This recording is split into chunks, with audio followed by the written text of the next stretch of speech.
I am thrilled that we've gotten the opportunity to share the financial messages as an educational platform because most of the people, when they're looking for financial information, are being sold. Yeah. That's not the purpose of this. Yep. There are a lot of products out there. It's very confusing. And in fact, we're specialists at what we do. We bring together a great study group down in New Orleans every year called the IBC.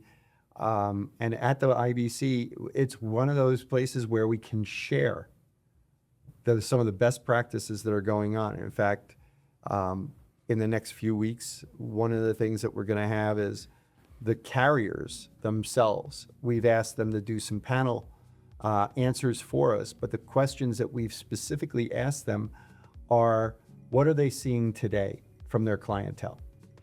Where are their products positioned properly today? And then who are the prospects, or what is the idea for our clients before the end of the year that they can take and implement that will be either a planning idea or a tax planning idea.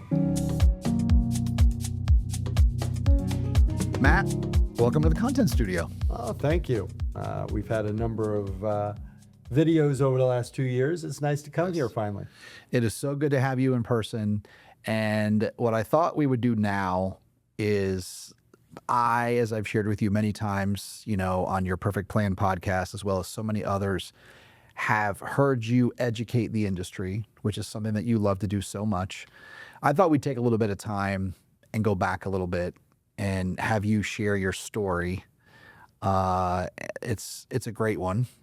You have, and many people may not know this, a long history, both you and your family, in this financial benefits insurance space. And at times I just feel like this is all that you know. I know you're such a Renaissance man. There's a lot of things that you know and love. Music is one of those. But I do feel like this financial piece has been a big part of your life since you were younger. So let's start there. Where did this all start for you? Let's see. 31 West 16th Street, I grew up on with my parents. We were in a brownstone, and I remember that my father had always been in the financial services world, but really, before he was that, he was the son of a 1920s is when my grandfather started with Mutual New York.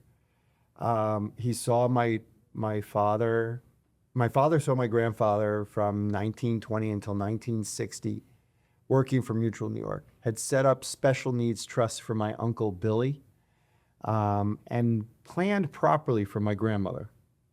My father went on into North Carolina as a freshman, and unfortunately my grandfather passed away. My father was an ROTC guy. Specifically went Navy supply, which we're very proud as a Navy. We're a Navy family through and through. My son-in-law is a contractor who reports directly to the head of U.S. Navy supply. Very proud of him as well. And I've always been a sailor my whole life because of my father. But the thing was, in this 1960, my father was commissioned as a ensign when he got out of college in 64, then went to Nam for 2 years and came back and worked in the pension department at Mutual New York, because where does a college grad with a military background go? Someplace where he's comfortable. Mm-hmm. So my father started there. I was born in 67, a year later. My parents moved into Manhattan not soon thereafter, and I grew up until I was about 11 years old in Manhattan, with my sister coming along in 1974. The thing was, I remember, and we used to joke about it with my mother, and unfortunately she passed away in November, as you know, from stage 4 lung cancer, and both of my aunts and my grandfather on my mother's side all passed away from that. So we're very conscious of lung cancer these days. But my mother used to joke that the year didn't end back in the 1970s until 1201. If you could timestamp your application as of 11:59, you still made the end of the year then. Today, that's not the way it works in the insurance and financial services world. But I remember my parents never being home for New Year's. They were always working in the pension department. So I learned pensions when I was very young. Back in 1973, 74, pensions came about. It transitioned from pensions to 401k. And that totally changed the dynamic because everybody was used to living on an income. And I think that most people still live on an income. They just don't know how to live on an asset.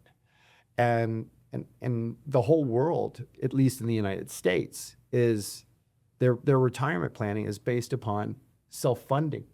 If you go outside to Europe, you have a pension plan. You go to Canada, you have a pension plan, but you have 70% taxes.